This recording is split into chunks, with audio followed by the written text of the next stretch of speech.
Hello everyone, welcome to my channel 24/7 English. This video is for class 12 students, lesson 7, Advanced Horizon O level from Vistas, written by Colin Dexter. अब जैसा कि आपकी book के अंदर आपने देखा होगा, बिल्कुल लेसन के टॉप में जो एक पिक्चर बनी है जिसमें आप देख रहे हैं कि एक आदमी है बार्स के बैक साइड में, मतलब रॉड्स हैं यानी जेल के अंदर है और वहां से वो देख रहा है। अब वो कौन है? वो इवांस है। सो इवांस उसमें जेल के अंदर बंद है। अब ये कहते हैं Evans tries an O level. So क्या ओ लेवल है, क्या वो ट्राई करता है, ये सब हम इस स्टोरी में देखेंगे। But before starting the lesson मैं आपसे एक बात कहना चाहती हूँ कि मैंने जितनी भी वीडियोस बनाई हैं वो सब में मैंने लाइन टू लाइन एक्सप्लेनेशन दी है। वो किस लिए दी है? बिकॉज जो आपका एग्जाम होगा, फाइनल एग्जाम, उसमें आपको आरटीसी बेस्ड क्वेश्चन आएंगे। RTC means reference to context. तो जो आपके लेसन के बीच के पैराग्राफ्स होंगे, या आप ये कह सकते हैं कि आपकी पोइट्री के एक्सट्रैक्ट्स हैं या स्टेंजा वाइज क्वेश्चन हैं, वो सब आएंगे। तो उसके लिए आपका लाइन टू लाइन एक्सप्लेनेशन होना, लाइन टू लाइन क्लियर होना बहुत ज़रूरी है। क्योंकि अगर आपको लेसन बहुत अच्छे से क्लियर होगा, आप अच्छे से लेसन को अंडरस्टैंड करेंगे, तभी आप उन क्वेश्चंस के आंसर्स कर पाएंगे। तो इसलिए मैं आपको ये कहना चाहती हूँ कि आप पूरी वीडियोस को ध्यान से देखिए, अपना बुक साथ में रखिए और उसके साथ उस लेसन को पढ़िए।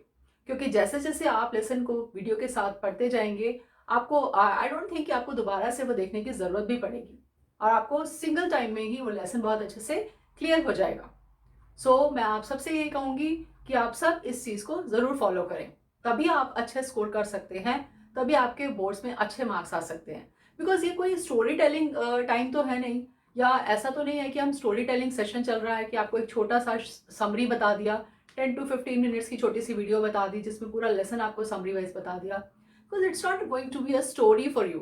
आप 12th क्लास के स्टूडेंट्स हैं और आपको यहाँ पे स्टोरी नहीं सुननी है, आपको पूरा एंटायर लेसन आना चाहिए और तभी आप उनके आंसर्स जो है वो करेक्टली लिख सकते हैं। ओके, एंड आई होप कि जो मैं कहना चाह रही हूँ वो आप समझ चुके हैं। So without further do let's start the lesson. Advanced Horizon O level, lesson 7. Now, before starting the lesson, as it has become a custom for all of us that before starting any lesson we read the theme of the lesson or the poetry. So here the theme of the lesson is clever escape planned by a convict on the pretense of taking a language exam in prison. Clever escape, बहुत चालाकी से, escape निकल जाना, बचकर निकल जाना, planned by a convict. Convict कौन है यहाँ पे? Convict is the prisoner, that is Evans. वो prisoner है, जेल में है, convict है, और उसके कैसे चालाकी से निकल जाता है? On the pretense of taking a language exam. Pretense of taking मतलब कि उसने बहाना लेकर या उसको ऐसा प्रिटेंड करवा कर सबको कि मैं एक लैंग्वेज का एग्जाम देने जा रहा हूँ, वो देना चाहता हूँ जेल के अंदर ही, और वो ऐसा बना के बहाना और वो निकल जाता है। The convict even after being caught, पकड़ा भी जाता है बाद में, still has the last laugh and makes his escape. पकड़ा जाता है बट इतना स्मार्ट है कि वो फिर से बच के भाग जाता है और उन सबका मजाक उड़ा देता है। तो अब कैसे ये सब कुछ होता है वो हम इस स्टोरी में देखेंगे। बट मैं आपको बता दूं कि you can call this story as a suspense thriller also. Suspense thriller जैसे आपकी मूवीज होती हैं, मूवीज में आपने देखा होगा कि सस्पेंस चलता रहता है एंड तक कि क्या होगा, कैसे होगा, कहाँ भाग गया, कैसे भागा, ये सब चीजें चलती हैं। सेम वे इस स्टोरी में भी आपको वो सब सस्पेंस देखने को मिलेगा। So it's a very interesting story. Let's start. So now before you read, should criminals in prison be given the opportunity of learning and education? सबसे पहले आपसे ऑथर यही पूछता है कि क्या क्रिमिनल्स को अपॉर्चुनिटी मिलनी चाहिए एजुकेशन के लिए? Well I think yes, of course मिलनी चाहिए। बिकॉज क्रिमिनल्स में भी क्या सर्कमस्टांसेस रहे हैं, क्या उनकी सिचुएशन रही है, कंडीशन रही है कि उन्होंने कोई क्राइम कमिट कर दिया, बट लेटर ऑन हो सकता है कि वो उस सिचुएशन में शायद उनको यही ठीक लगा हो और उन्होंने ऐसा किया, लेकिन बाद में बहुत लोग ऐसे हैं जो रिग्रेट भी करते हैं, और कई बार ऐसा भी होता है जो बहुत लोग हैं वो इनोसेंट भी होते हैं लेकिन वो किसी ना किसी वजह से फंस जाते हैं। तो उनको एक एजुकेशन का चांस तो जरूर मिलना चाहिए, although they are living in prison, फिर भी वो चांस तो सबको मिलना चाहिए, बिकॉज राइट टू एजुकेशन सबके लिए है और सबको ये चांस मिलना चाहिए। Now dramatis personae, now the author has written dramatis personae because he is talking about the German. Now O level is the German level. अब वो क्या कहते हैं, the secretary of the examination board. अब जैसे मैंने आपको बताया कि वो एक एग्जाम कंडक्ट, लैंग्वेज एग्जाम है और लैंग्वेज एग्जाम के लिए वो तैयारी कर रहा है. अब वो लैंग्वेज कौन सी है, वो है जर्मन लैंग्वेज. तो जैसे हमारे इंग्लिश में बेसिक इंग्लिश होती है, फिर उसके बाद थोड़ी सी एडवांस इंग्लिश होती है, इंटरमीडिएट इंग्लिश होती है, ऐसे सब अलग अलग लेवल्स होते हैं. सेम वे जो आपकी फॉरेन लैंग्वेजेस हैं, जैसे जर्मन है, फ्रेंच है, इटालियन है, स्पेनिश है, और भी एनी अदर लैंग्वेजेस, उन सब के अलग अलग लेवल्स होते हैं. And the very basic level is O level. O level, A level, B level, इस तरह से अलग अलग लेवल्स होते हैं. And here Evans is going to appear in the exam of O level, यानी बेसिक लेवल एग्जाम जो है वो उसमें अपीयर होने जा रहा है. तो अब हम क्या देखते हैं यहाँ पे, ड्रामेटिस पर्सने, मतलब dramatis personae means the persons और the people who are going to act in this drama. Basically it's a drama. और कौन कौन है वहाँ पे, the secretary of the examination board, the governor of HM prison Oxford, James Evans a prisoner, mister Jackson a prison officer, mister Stephens a prison officer. यानी अब jail है तो जेल में एक गवर्नर भी होगा जो हेड होगा सबका, और उसके अंडर कुछ ऑफिसर्स भी होंगे जो इंस्पेक्टर्स होते हैं.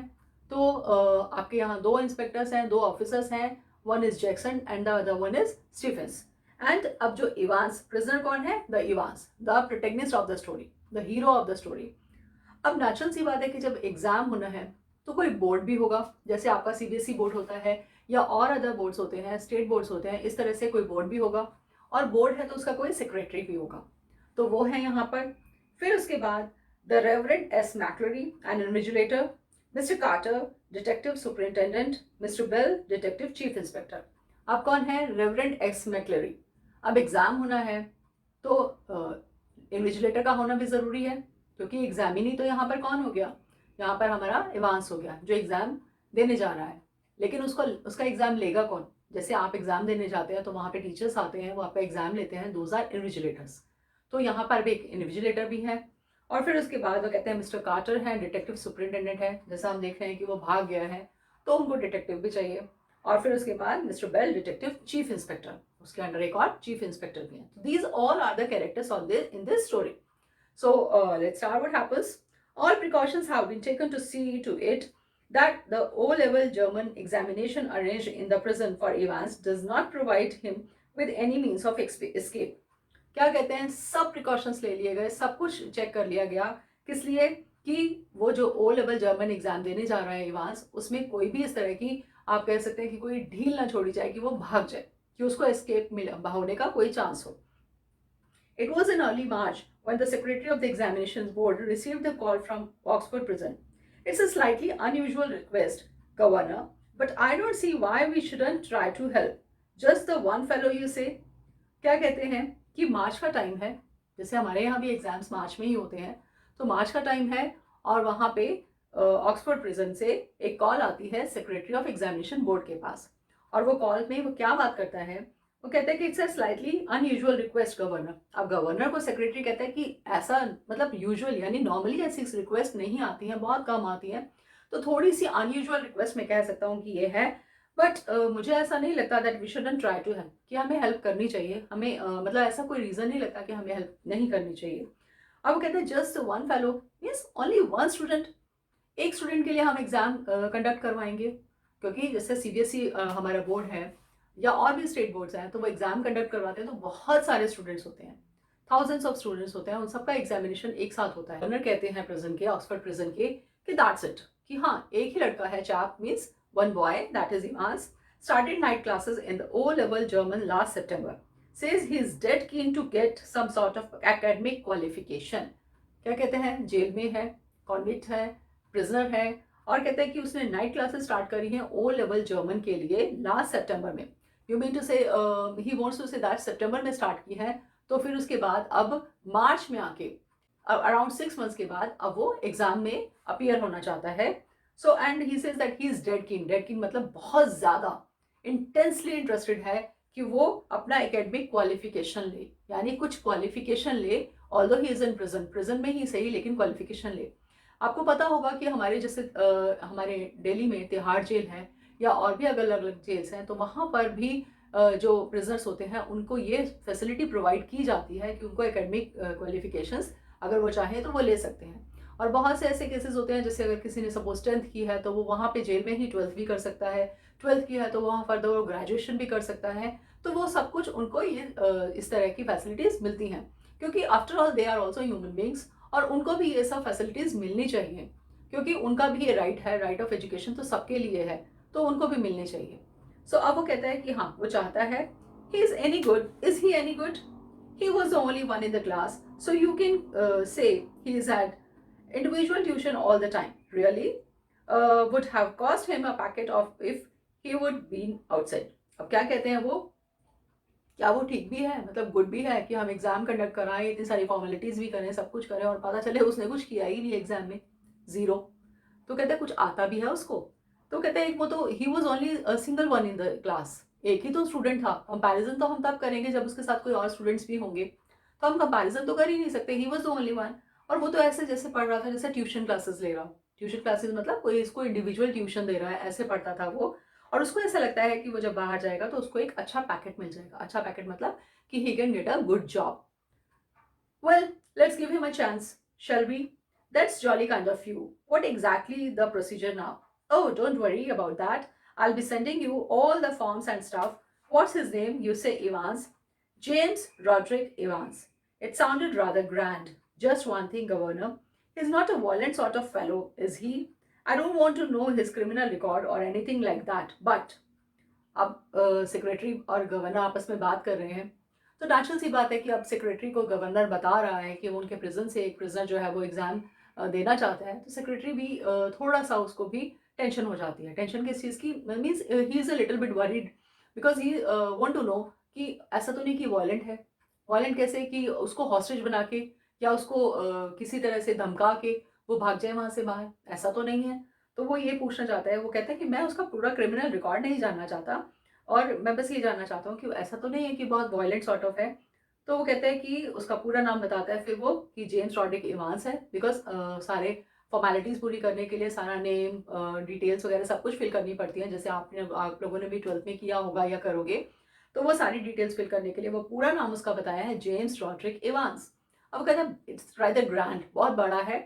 तो अब वो कहता है कि गवर्नर फिर से जब ये बात बताता है, तो वो कहता है no, there is no record of violence, quite a pleasant sort of chap, they tell me. Bit of a card, really. One of the stars at the Christmas concert. Imitations, you know the sort of like thing, Mike Yarwood stuff. No, he is just a congenital kleptomaniac, that's all. The governor was tempted to add something else, but he thought better of it. He would look after that particular side of things himself. अब क्या कहता है कि नहीं, ऐसा कोई violence का तो रिकॉर्ड नहीं है। और क्या what he says that they tell me मतलब कि जो ऑफिसर्स हैं उन्होंने बताया है, क्योंकि गवर्नर तो है वो पूरे प्रिजन का गवर्नर है, and he is not going to look after each and every prisoner. हर एक का प्रिजनर का रिकॉर्ड ये सब चीज़ उनको नहीं पता होती, जो उनको ऑफिसर्स बताते हैं। जैसे फॉर एन एग्जाम्पल आपके स्कूल में प्रिंसिपल्स हैं, तो प्रिंसिपल्स को हर एक स्टूडेंट का नहीं मालूम होता। उनको जैसा क्लास टीचर्स या आपके सब्जेक्ट टीचर्स जो हैं वो बताती हैं, then they come to no.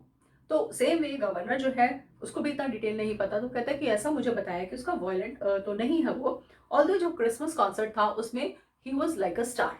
Star कैसे कह सकते हैं, अब जैसे प्रिजन में भी कॉन्सर्ट्स होते हैं, सारे फेस्टिवल सेलिब्रेट किए जाते हैं, सब बड़े प्यार से आराम से और खुशी खुशी सेलिब्रेशंस करते हैं।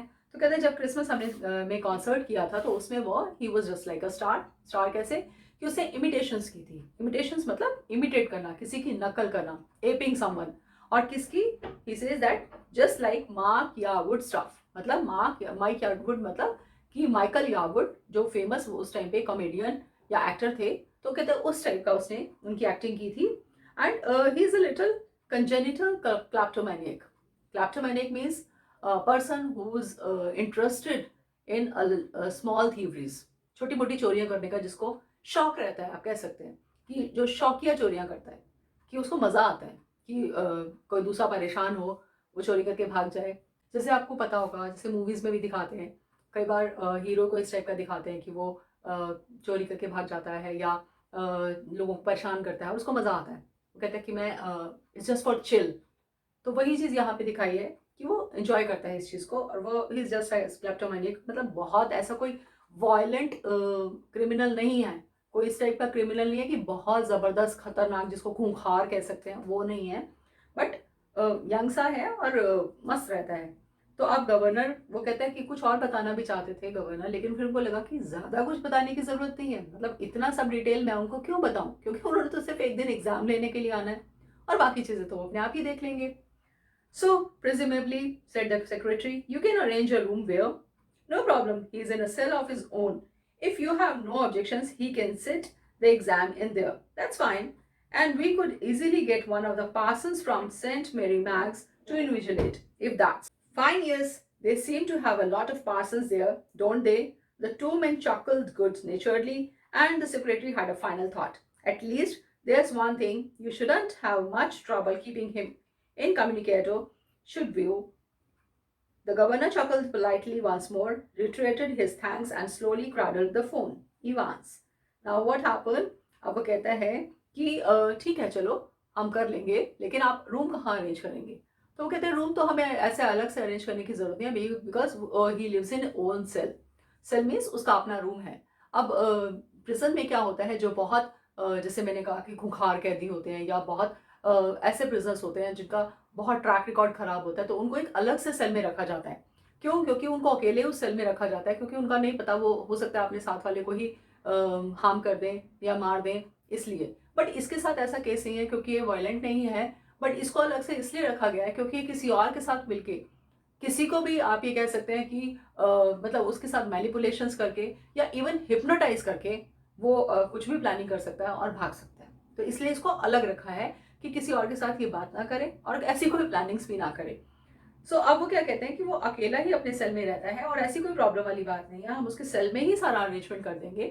तो सेक्रेटरी बोलते हैं कि ठीक है, मैं भी इन्विजिलेशन के लिए, अब वो बताता है सेंट मैरी मैक्स एक चर्च है, वहां से इन्विजिलेशन के लिए मैं बुला लेता हूँ। अब वहां से इन्विजिलेशन के लिए कौन आएगा? वहां के फादर। फादर जो चर्च में फादर्स होते हैं, कहते हैं वो आ जाएगी एडमिनिस्ट्रेशन के लिए और वो आराम से कर लेंगे। और दोनों दे चकल गुड नेचरली, मतलब दोनों आराम से अच्छे से बात करते हैं फोन पे। और फिर उसके बाद जो उनकी फाइनल थॉट, मतलब वो सब कुछ डिसाइड कर लेते हैं, तो उसके बाद वो एक दूसरे को थैंक्स करते हैं। और वो ये कहता है you shouldn't have much trouble keeping him incommunicado should you, कि बस ये है कि उसको इनकम्युनिकेटो मतलब उसको बातों में मत लगाना, क्योंकि वो बहुत कहते हैं स्मार्ट है, बहुत ज़्यादा क्लेवर है और वो बातों में लगा लेता है। तो बस थोड़ा सा ये ध्यान रखना। और वो पोलाइटली एक दूसरे से बाय करके और जो हमारे गवर्नर हैं वो उसको थैंक्स करके और फिर उसके बाद फोन रख देते हैं। Now comes Ivan's the break. Now they are calling him Ivan's the break. Let's see why. As the prison officers called him, thrice he had escaped from prison, and but for the recent wave of unrest in the maximum security establishments of up north, he wouldn't now be gracing the governor's premises in Oxford, and the governor was going to make absolutely certain that he would not be disgracing him. Not that Evans was a real burden, just a persistent, nagging presence. He would be all right in Oxford, though. The governor would see to that, would see to it personally, and besides, there was just a possibility that Evans was genuinely interested in O-level German exam. Just a slight possibility, just a very slight possibility. And now what happens? अब वो prison officers उसको क्या बोलते हैं? Prison officers बताए थे कौन? Jackson और स्टीफेंस। अब वो दोनों उसको बोलते थे Evans the break. Why they used to call him Evans the break? Because वो 3 टाइम्स जेल से भाग चुका है, तो अब उन्होंने उसका नाम रख दिया है इवांस द ब्रेक, मतलब जेल तोड़ने वाला। अब नॉर्मली तो हम कहते हैं जेल तोड़ने वाला, लेकिन ऐसा कुछ तोड़ता नहीं है, मतलब प्लानिंग करके कहीं ना कहीं से भाग जाते हैं, एस्केप कर जाते हैं। तो अब वो कहते हैं उसको कि एक थोड़ा सा अनरेस्ट, मतलब गवर्नर के माइंड में थोड़ा सा ये था कि सिक्योरिटी को लेके कि कोई भी ढील नहीं रहनी चाहिए किसी भी तरह की। क्यों? क्योंकि इस बार अगर वो डिसग्रेस करता है, डिसग्रेस मतलब कि इंसल्ट करता है गवर्नर की भाग कर, ऐसे इंसल्ट नहीं करता, लेकिन अगर वो भाग जाता है तो गवर्नर की इंसल्ट होगी, क्योंकि उनके प्रमाइसिस में, ऑक्सफोर्ड के प्रमाइसिस में, ऑक्सफोर्ड प्रिजन के प्रमाइसिस में वो रह रहा है। और अब ये गवर्नर ये जानना चाहता है कि वो एब्सोल्युटली सर्टेन होना चाहता है, मतलब बिल्कुल अपने आप को तसल्ली कर देना चाहता है कि कोई भी इस तरह की नहीं कोई लापरवाही रखी जाएगी या कोई ऐसी चूक नहीं होगी कि वो डिसग्रेस कर सके, यानी वो भाग सके। अब वो क्या कहते हैं कि इवांस उनके लिए कोई बर्डन नहीं है, मतलब कोई बोझ नहीं है, इस तरह से उनको परेशान नहीं करता किसी तरह, but just a persistent nagging presence. लेकिन उसकी प्रेजेंस जो है वही उनको मतलब एक अंदर कहते हैं कि उनको खलबली सी मचा देती है कि अगर इवांस जेल में आ गया तो उनको ये लगता है कि बस अब हमारा सारा कॉन्सेंट्रेशन जो है वो इसके ऊपर होना चाहिए, क्योंकि पता नहीं है कब भाग जाएगा। मतलब ये इतना स्मार्ट है कि कब किसके साथ क्या प्लानिंग करेगा और कैसे भाग जाएगा किसी को पता भी नहीं चलेगा। तो वो चीज़ें वो सोचते हैं, वो सब उनके माइंड में रहता है। तो फिर बाद में उनके माइंड में ये भी आता है कि ऐसा क्या पता, हो सकता है कि वो जेन्युइनली एग्जाम देना चाहता हो, मतलब वो सच में इंटरेस्टेड हो जर्मन में, वो पढ़ना चाहता हो, वो आगे कुछ एकेडमिक क्वालिफिकेशन लेना चाहता हो। लेकिन वो कहते हैं कि इसकी बहुत पॉसिबिलिटी जो है वो वेरी स्लाइट पॉसिबिलिटी, बहुत कम पॉसिबिलिटी है इस चीज़ की कि वो सच में ऐसा चाहता हो। और फिर उसके बाद now at 8:30 p.m. on Monday, 7 June, Ivan's German teacher shook him by the hand in the heavily guarded recreational block just across from D wing. अब जो प्रिजन होता है उसमें अलग अलग विंग्स होते हैं, अलग अलग ब्लॉक्स बने होते हैं। तो उसमें अलग अलग ब्लॉक में अलग अलग तरह के जैसे प्रिजनर्स होते हैं वो रखे जाते हैं, जिनके क्राइम जो है मतलब क्राइम को डिफ्रेंशिएट करके कि किसी ने अगर कोई छोटी मोटी चोरियों में पकड़ा है या कोई मर्डर के केस में पकड़ा हुआ है या किसी और केस में पकड़ा है, तो वो सबके अलग अलग विंग्स होते हैं, वहाँ सब अलग अलग तरह से उसमें उनको रखा जाता है। अब ये रह रहा है डी विंग में, और वहाँ पे वो कहते हैं कि उसके जो टीचर हैं, जर्मन टीचर, वो आते हैं। अब जून की बात है, मार्च में बात हुई थी सेक्रेटरी और गवर्नर की एग्जाम को कंडक्ट कराने के लिए, एंड नाउ इट इज जून। तो अब वो जून की बात कर रहे हैं कि जर्मन टीचर आके उसको शुक करते हैं, शुक मीन्स शेक करते हैं। He says Guten Luck. Herr Evans, pardon, I said good luck. Good luck for tomorrow. Oh, thanks, Danke schwan. You haven't a cat in hell's chance of getting through. Of course, but I may surprise everybody, said Evans. अब Evans के German teacher आते हैं and he says good luck. Good luck means good luck. लेकिन अब वो German exam देने जा रहा है, लेकिन उसको ये नहीं पता कि गुड लक को गटन लक कहते हैं जर्मन में। और फिर उसके बाद वो उनसे पूछता है मीन्स कि पार्डन क्या कह रहे हैं आप, और उसको बताते हैं, and then he says thanks, I means now he says दांकेश्वान। दांकेश्वान मीन्स थैंक यू। तो अब ये फिर उनको जर्मन में रिप्लाई करता है, और वो उसको क्या कहते हैं कि अब तुम अपने माइंड में कोई भी ऐसी चीज़ मत रखो कि तुम यहाँ से भाग सकते हो, तुम कुछ नहीं कर सकते, बिकॉज इतनी टाइट सिक्योरिटी है। बट वो फर्दर क्या कहता है कि आई एम सरप्राइज, कि मैं सबको सरप्राइज कर सकता हूँ, हो सकता है मैं ऐसा कुछ काम कर जाऊँ कि सारे हैरान हो जाए, सब सरप्राइज हो जाए कि ये क्या हुआ। So at 8:30 the following morning, Evans had a visitor, two visitors in fact. He tucked his grubby string vest into his equally grubby trousers and stood up from his bunk, smiling cheerfully. Morning, Mr. Jackson. This is indeed an honor. Jackson was the senior prison officer on D Wing, and he and Evans had already become warm enemies. At Jackson's side stood Officer Stephens, a burly, surly looking man. Only recently recruited to the profession. Now what he says कि 8:30 morning में Evans के पास दो visitors आते हैं। Visitors मतलब जो उसको मिलने के लिए आते हैं। दो विजिटर्स कौन कौन है? Jackson and Stephen's.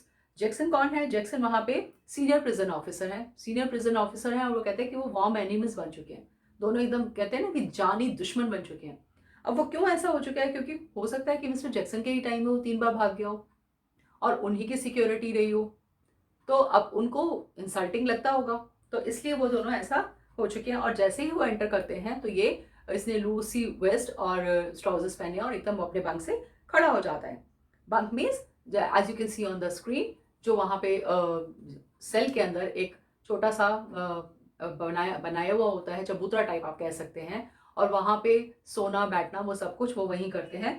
तो वो चीज़ वहाँ से वो उठ जाता है, और फिर वो क्या कहते हैं, अब वो साथ में उसके खड़ा है मिस्टर स्टीफेंस। और स्टीफेंस कौन है? अ न्यूली रिक्रूटेड, मतलब अभी नई नई जॉब लगी है, ज़्यादा जानता नहीं है कुछ भी। And what he says about him that barley surely looking man, मतलब अच्छा body build type, strong build है वो, और एक अनफ्रेंडली और बड़ा रूड सा लग रहा है उसको देखने में। Surly looking means rude, unfriendly, and burly means well build body. So इस टाइप का है वो, जैसे muscular man you can say. And only recently अभी नया नया जॉब लगी है। Jackson nodded curtly and how's our little Einstein this morning then. अब जैक्सन हल्के से नॉडेड मीन्स जैसे हेड को शेक करना, as I told you many times in the stories, nodded and Curtly मतलब कर्टेसी के साथ वो करता है, और कहता है हाउस आर लिटिल आइंस्टाइन, मतलब उसका मजाक उड़ाते हुए, उसको आइंस्टाइन बोलते हुए कहता है कि कैसा है हमारा Einstein this morning. Wasn't a mathematician, Mr. Jackson? I think I was a Jew, Mr. Jackson. अब वो पहले क्या बोलता है कि वो कोई मैथमेटिशियन नहीं था, आइंस्टाइन, मैं तो जर्मन के लिए एग्जाम देने जा रहा हूँ और आप मुझे आइंस्टाइन बुला रहे हैं। तो वो कहते हैं, मिस्टर जैक्सन कहते हैं उसको कि I think he was a Jew. Jew means Christian, as Jews are very famous about the Germany. Germany जो में सारा जो हिटलर के टाइम पे ज्यूज के साथ हुआ था वो सब एपिसोड। सो वो कहते हैं कि I think S was a ज्यू। Ivan's face was unshaven and he wore a filthy looking red and white bubble hat upon his head. Give me a chance, Mr. Jackson. I was going to shave when you burst in. मतलब वो क्या कहता है, शेव नहीं की है, बड़ा गंदा सा फिल्दी लुकिंग, मतलब बहुत गंदा सा, उसने हैट भी पहनी हुई है, फेस भी उसका अनशेवन सा है। तो वो कहता है कि मैं बस शेव करने जा रहा था जैसे ही आप लोगों ने यहाँ पे बर्स्ट इन मतलब कि जबरदस्ती घुस गए। So which reminds me, Jackson turned his eyes on Stephens, make sure you take his razor out of the cell when he is finished. He has finished scraping that ugly mug of his clear. One of these days he will do us all a favor and cut his bloody throat.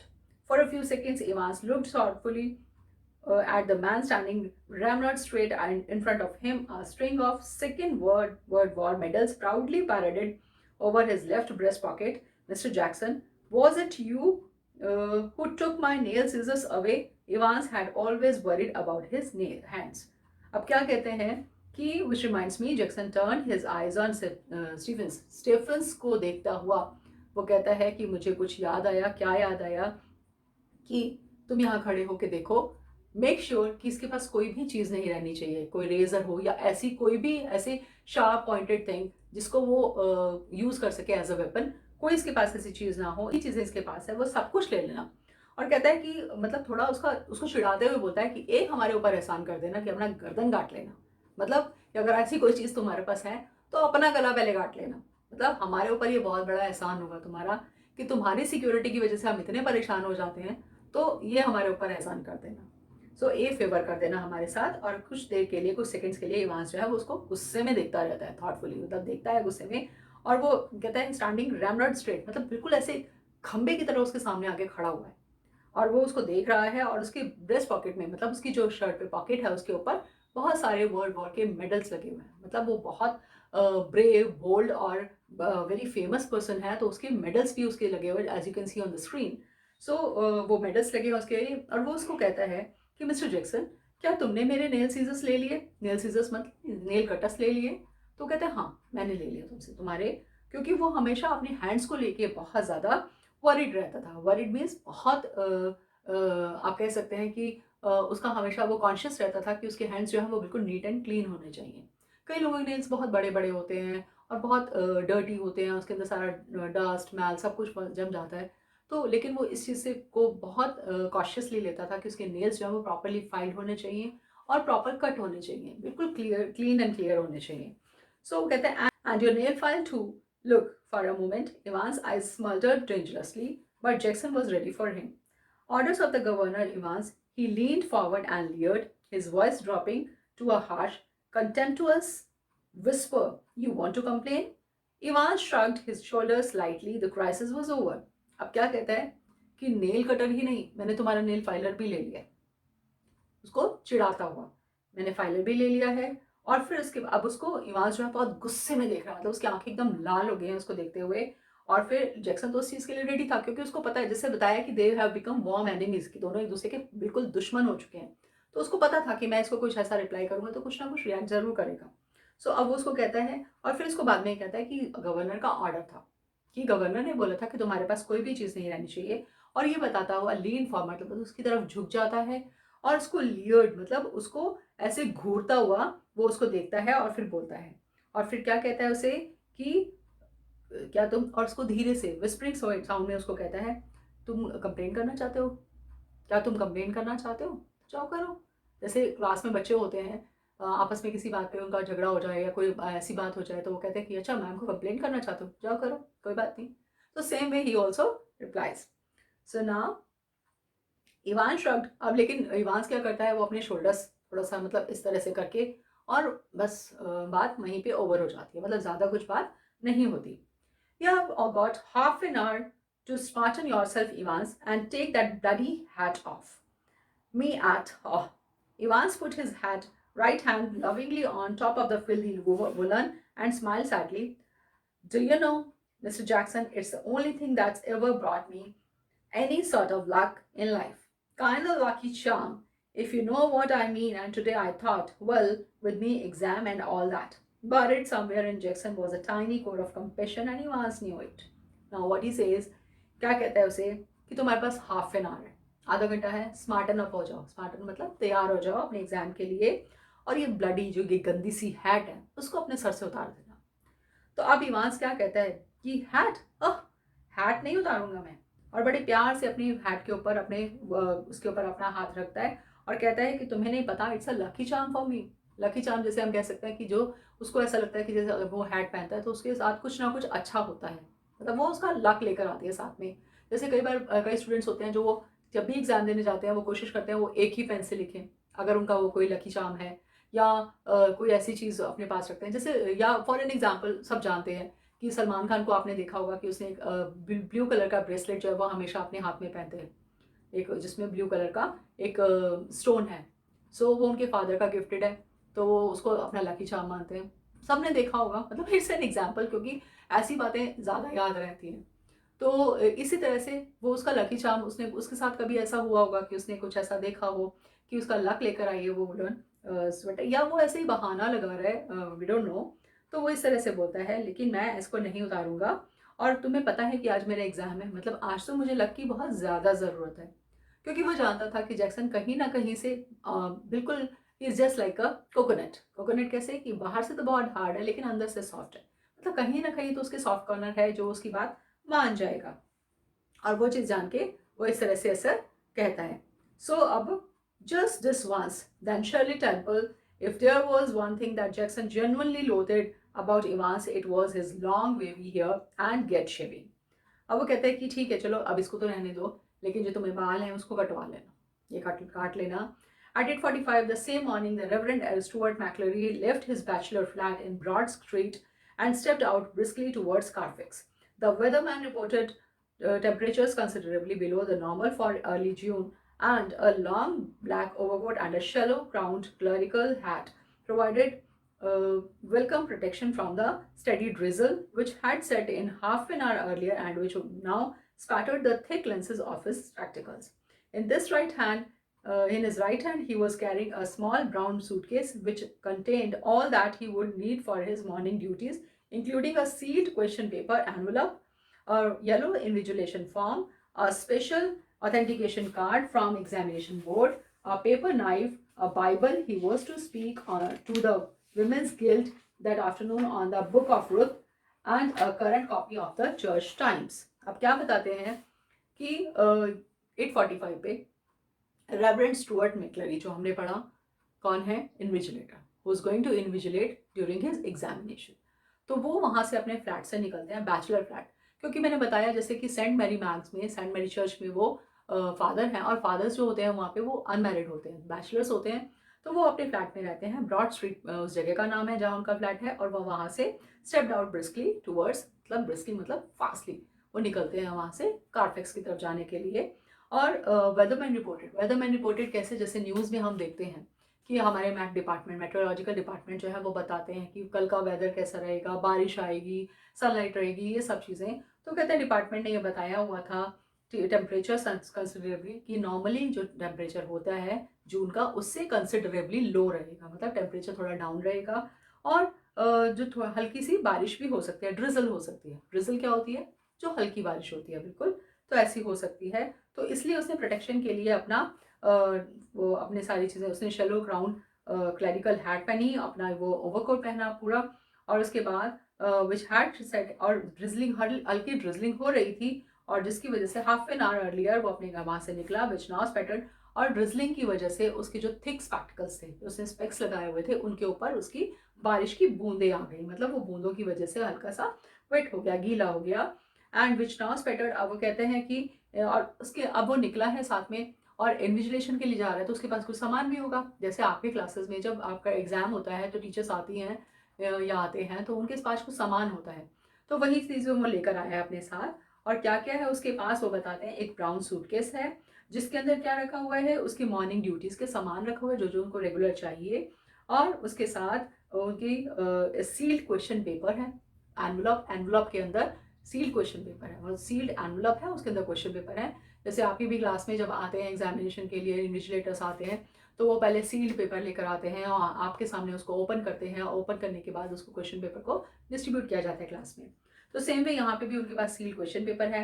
Envelope के अंदर एक yellow invigilation form है जो form fill करवाएंगे, जिसपे सारी उसकी details लिखवाएंगे, और उसके साथ साथ एक special authentication card. Authentication card हम कह सकते हैं आइडेंटिटी कार्ड, कि इन्विजिलेशन के लिए जा रहे हैं, ऐसा तो नहीं कि कोई भी चल पड़ेगा, तो उनके पास अपना आइडेंटिटी कार्ड भी है, आई कार्ड भी लेके जा रहे हैं फ्रॉम द एग्जामिनेशन बोर्ड। और एक पेपर नाइफ है। पेपर नाइफ किस लिए चाहिए कि वहाँ पे अगर शीट्स में सपोज कोई शीट्स चिपकी हुई हैं या उसके जो एनवलप को कट करने के लिए, तो वो एक पेपर नाइफ उन्होंने साथ में रखा हुआ है।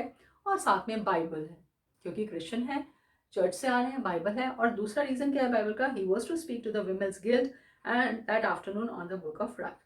बाइबल भी है साथ में, और बुक ऑफ रथ जो एक यू कैन से a book basically on the history of Christians, उसके ऊपर उन्होंने वुमेन्स गिल्ड के ऊपर, विमेन से रिलेटेड कोई है चीज़, उसके ऊपर उन्होंने बोलना है, तो वो सब चीज़ें लाए हैं। और साथ में चर्च टाइम मैगजीन की भी कॉपी लेकर आए हैं। तो ये सारी चीज़ें वो अपने साथ लेके अपने फ्लैट से निकले हैं। Now the 2 hour examination was scheduled to start at 9:15 a.m. Evans was licking his face vigorously when Stephens brought in 2 small square tables and set them opposite each other in the narrow space between the bunk on the one side and on the other side a distempered stone wall. Next, Stephens brought in 2 hard chairs, the slightly less battered of which he placed in front of the table, which stood nearer the cell door. अब क्या कहते हैं 8:45 पे तो वो निकले हैं वहां से, और उसके बाद अब क्या कहते हैं 2 आवर का उसका एग्जाम होना है, मतलब ड्यूरेशन है एग्जाम की 2 आवर्स की। तो 2 आवर्स का एग्जाम होना है, और उसके लिए वो क्या कर रहे हैं, अब फटाफट सारी सी तैयारियां कर रहे हैं। तो अब वो 9:15 पे एग्जाम स्टार्ट होना है। तो एवांस ने अपना शेविंग करने के लिए अपना फेस पे लेदर किया, लेदर मतलब जो शेविंग क्रीम लगाते हैं और अच्छा फोम बनाते हैं, वो करा उसने।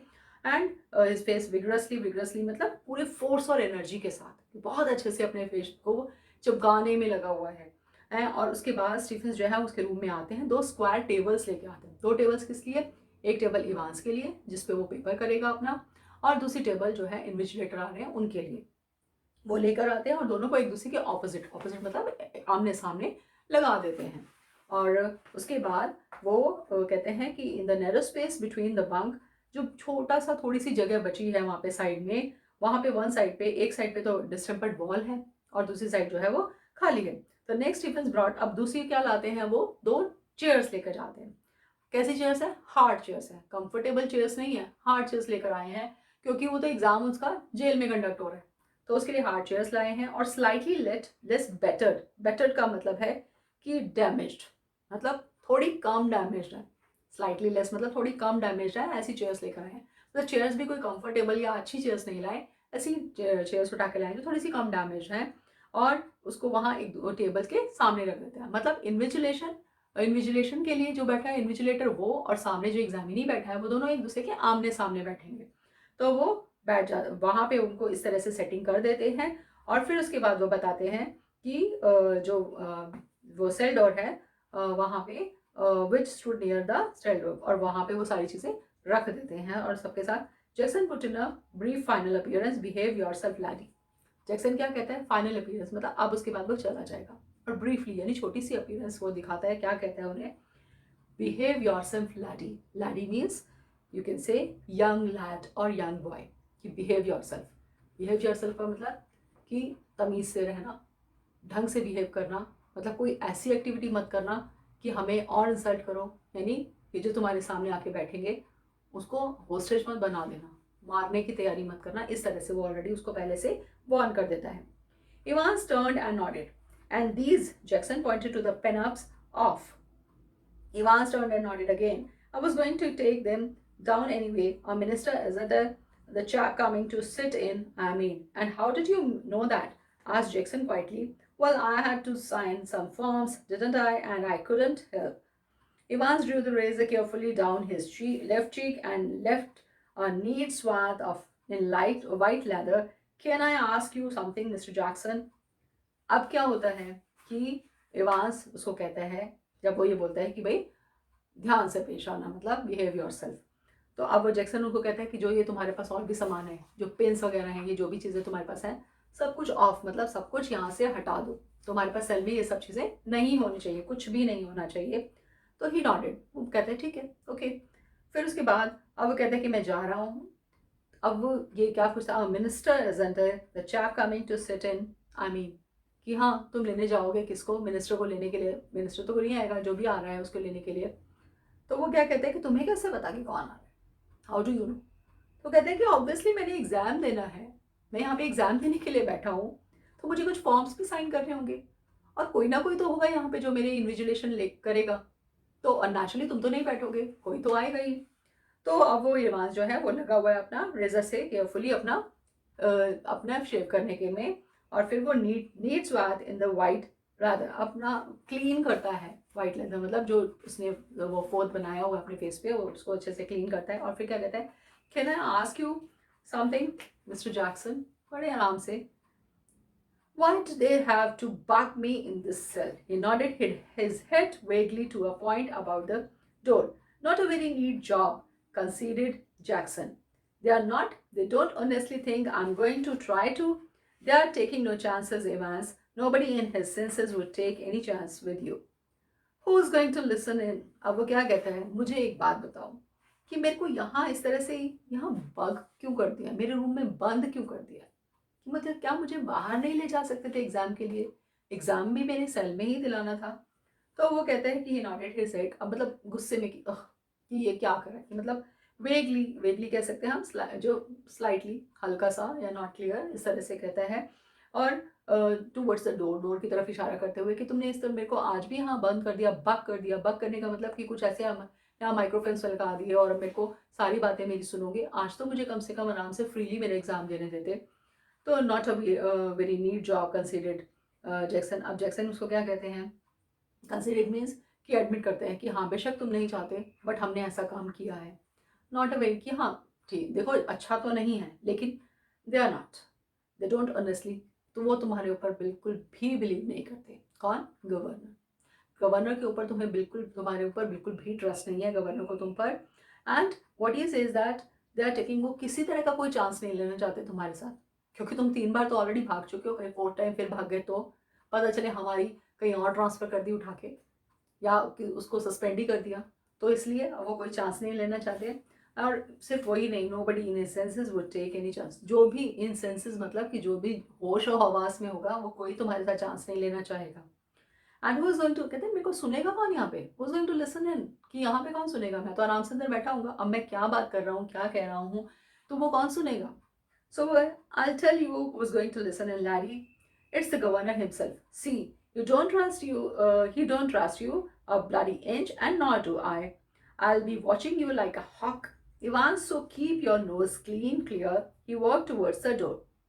क्या कहते हैं जैक्सन, तुम्हें क्या लगता है कि तुम यहाँ बैठोगे और तुम्हें कोई सुनेगा? गवर्नर खुद सुनेंगे तुम्हें। क्यों? क्योंकि उन्होंने माइक्रोफोन्स अपने लगाए हुए हैं और वो कंटिन्यूसली तुम्हें सुनेंगे, और मैं यहाँ पे खड़ा होकर तुम्हें वॉच करता रहूँगा लाइक अ हॉक। हॉक क्या होता है? अ बिग बर्ड, जैसा आप स्क्रीन पे देख रहे हैं, बाज जिसको बोलते हैं। And this bird is very famous for its very good sharp eyesight, कि आईसाइट इतनी तेज़ होती है कि कहीं भी दूर की कोई चीज़ हो वो उसको दिख जाती है। तो कहता है मैं यहाँ पे हॉक की तरह तुम पर नजर रखे रहूंगा। क्यों? क्योंकि गवर्नर तो तुम पे 1 इंच भी बिलीव नहीं करते, ट्रस्ट नहीं करते, और नॉर डू आई, मैं भी नहीं करता, मतलब हम दोनों को तो तुम पर बिल्कुल ट्रस्ट है ही नहीं, तो हम तुम्हें यहाँ पे ऐसे अकेले छोड़ ही नहीं सकते। So Evan nodded, he had already thought of that, and number 2 handkerchief was, और फिर क्या कहता है उसे कि so keep your nose clean and clear. Keep your nose clean and clear का मतलब है, इट्स अ फ्रेज, इसका मतलब कि behave well properly, so that you should stay away from all troubles, stay out of the trouble, मतलब तुम किसी भी तरह की ट्रबल में ना हो, इस तरह से बिहेव करना ढंग से। मतलब यहाँ पे ये नहीं कि तुम अपनी नोज क्लीन रखना, यहाँ पे ये कि बिहेव प्रॉपरली, कि ढंग से बिहेव करना, ठीक है, वेल बिहेव रहना। और अपना इमांस नॉलेज, वो बेचारा क्या करे, वो अपनी गर्दन हिला के, ठीक है क्या कर सकता है, you don't have any other option. So अब ये सब चीज़ें तो उसने ऑलरेडी सोची हुई थी, उसने अपने साथ हैंकरचीफ भी रखा हुआ था अपने साथ में बंक में, और नीटली फोल्डेड, बहुत अच्छे से फोल्ड किया, वो व्हाइट कलर का उसका हैंकरचीफ था, वो रखा था। It shows that he was such sort of person who loved cleanliness, मतलब जिसको साफ सफाई बहुत पसंद है, ऐसा दिखाया है उसे. Just one more thing Einstein, या what at, good luck old son. In the little lodge just inside the prison's main gates, the Reverend S. McCleary signed his name neatly in the visitor's book and thence walked side by side with the silent prison officer across the exercise yard to D wing, where he was greeted by Jackson. The wing's heavy outer door was unlocked and locked behind them. The heavy inner door the same, and McCleary was handed into Stephen's keeping. अब क्या करते हैं कि वो बताते हैं उसको कि सुनो, अब तुम गुड लक, मतलब कि ओल्ड सन, कि अब वो जानते हैं पहले से एक दूसरे को, तो वो पहले तो उसको मजाक में कहते हैं आइंस्टाइन, फिर उसको कहते हैं कि गुड लक, कि एग्जाम के लिए गुड लक. तो हो सकता है क्या पता क्या सच में ही ये शायद अच्छा एग्जाम दे दे, या जर्मन सीखना ही चाह रहा हो, इंटरेस्टेड ही हो. तो वो उसको गुड लक बोल के निकलते हैं. और फिर उसको क्या कहते हैं, Stephen nodded again, oh sorry, good luck बोल के निकल जाते हैं. And little lodge there just inside the prison. और मेन गेट पे कौन आ गया, अब मिस्टर रेवरेंड एस मैक्लरी आ गए हैं. कौन, जो इन्विजिलेशन के लिए आए हैं, वो वहाँ पे मेन गेट पे. अब प्रिजन में ऐसा नहीं होता कि कोई भी अंदर एंटर कर जाए. विजिटर्स डायरी होती है, प्रॉपर विजिटर्स बुक, और उसके ऊपर सब अपना नेम एड्रेस सब कुछ मेंशन करते हैं, उसके बाद अंदर आते हैं. और सबको अलाउड भी नहीं होता आना, इसलिए वो अपना आई कार्ड भी लेकर आए हैं. तो वो वहाँ पे अपने विजिटर्स बुक के ऊपर सारा अपना डिटेल्स लिखते हैं. And thence means you can say that from there, कि वहाँ से फिर वो चलना शुरू करते हैं. और कहाँ जाते हैं, डी विंग की तरफ. और डी विंग में चुपचाप उस ऑफिसर के साथ चल रहे हैं, और डी विंग में जाते हैं जहाँ पर उसका सेल है. और वहाँ पे उसको ग्रीट करते हैं कौन, जैक्सन. स्टीफेंस उनको लेकर आता है, जैक्सन उनको ग्रीट करते हैं. द विंग्स हैवी, और बहुत बड़ा सा डोर जो है, हैवी डोर, वो खुलता है. और उसके बाद पहले वो अनलॉक्ड है, फिर वहाँ पीछे से लॉक्ड है. और फिर जो अंदर का डोर है, इनर डोर, वो भी सेम वैसे ही है. मतलब आप ये देख सकते हैं कि प्रिजन के अंदर कितने सारे डोर्स हैं. मेन गेट से वो अंदर एंटर किया है, फिर डी विंग में एक डोर आता है, फिर दूसरा डोर आता है, और उसके बाद जाके उसके सेल का डोर आता है. तो अब वो कहते हैं उसको हैंडेड इनटू स्टीफेंस कीपिंग. तो अब सर जैक्सन उसको लेकर आते हैं वहां से, और स्टीफेंस के पास लाके उसको अब छोड़ देते हैं, कि अब वो स्टीफेंस के पास, कि अब स्टीफेंस की ड्यूटी है इसको देखना. Get the razor, murmured Jackson. Stephens nodded. Well, keep your eyes skinned clear. अब जैक्सन उसको कहता है कि धीरे से, कि इसका रेजर जो है वो बाहर ले लो. और जब स्टीफेंस कहता है कि हाँ ठीक है, और उसको क्या बोलता है फिर, keep your eyes skinned clear. और स्टीफेंस को ये बोलता है कि अपनी आंखें बिल्कुल क्लियर रखना, एकदम साफ रखना, मतलब क्योंकि उसको देखना है कंटिन्यूसली, से वॉच करना है, तो बिल्कुल अपनी आंखें खुली रखना. तो Stephens nodded again, and McLeery, his feet clanching up the iron stairs, followed his new guide and finally stood before a cell door where Stephens opened the peephole and looked through. यानी Jackson जो है main gate से वहां तक लाते हैं D wing तक, और D wing में लाके वो स्टीफेंस को हैंड ओवर कर देते हैं.